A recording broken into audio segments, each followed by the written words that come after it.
folks, I hope you enjoyed that solo. That solo is part of a promotion that I'm doing for my new course out with TrueFire called Matthew Lee's Honky Tonk Explorer. In it, I cover 5 different genres of mostly country music, some of it bluesed up, some of it rocked up, more modern type of feels, and how to craft a solo, how to write a solo. This solo was written, by the way. So what we wind up doing in that is it's 5 completely different feels with all sorts of different styles and all different techniques used. So make sure to check out Matthew Lee's Honky Tonk Explorer, out now on TrueFire.com. All right, let's get to some of my favorite licks that are in this solo right now. I'm going to show you 4 different licks. We're going to start off on how the solo kind of kicks off. There's some themes used. There's open string notes that's got some bluegrass type of feels. Not a lot of bending, some banjo rolls, a little bit of bends, but not a ton. So the way that I wound up writing this, and I did write this solo, as we're going to be playing over this kind of Johnny Cash type of feel. So let's get to the chords that we're playing over. We're playing over E, then A, then E, then F sharp, and then B. Those licks sound like this to kick off the solo. So that's going to be over your first 2 bars. What I'm kind of doing there is just using half steps to kind of work my way around playing over some of these chords. Once again.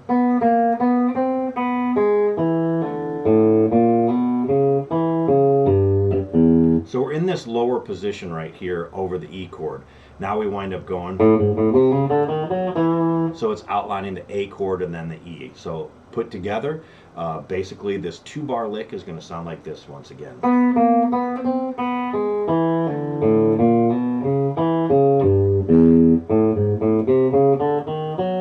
That's what it'll sound like slowed down. Now let's get to the next 2 chords, making it a 4 chord phrase.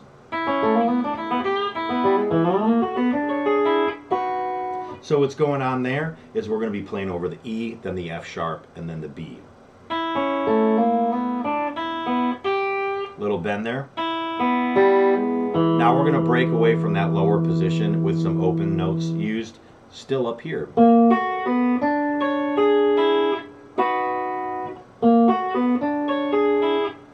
So that's outlining the F sharp and the B. All right, let's fast forward to the bridge. We're going to be playing over the 6 minor chord or C sharp minor and then E. Here's a cool way of transitioning throughout those chords using some open string licks.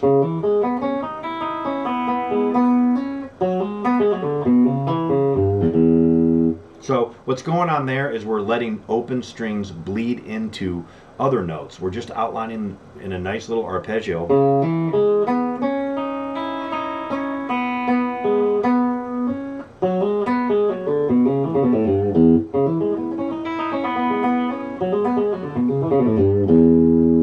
And that's going to be covering the back half of that bridge over the C sharp minor and E chord. Cool little way of using open string licks. Let's get to my last portion of the song that I really like using, almost a banjo roll type of thing. It'll sound like this, and this is at the tail end of the tune.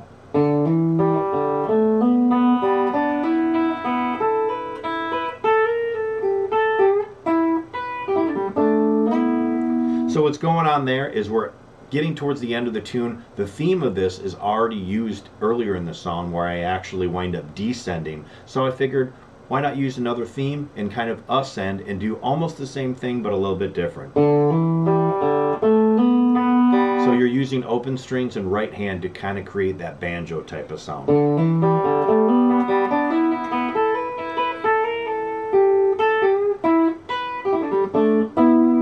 Once again, in bluegrass, you're going to be using certain intervals. I go much more into depth on my channel on how I kind of constructed this as it's a written solo. So make sure to check out my channel, Matthew Lee's Nashville Hot Pickin', and also check out my new course out with TrueFire called Matthew Lee's Honky Tonk Explorer. It's got tons of ideas that I have, all handcrafted solos written by me, and I give you some insight into my world and how to kind of bring more out of your playing. I hope you enjoy this and take care till next time.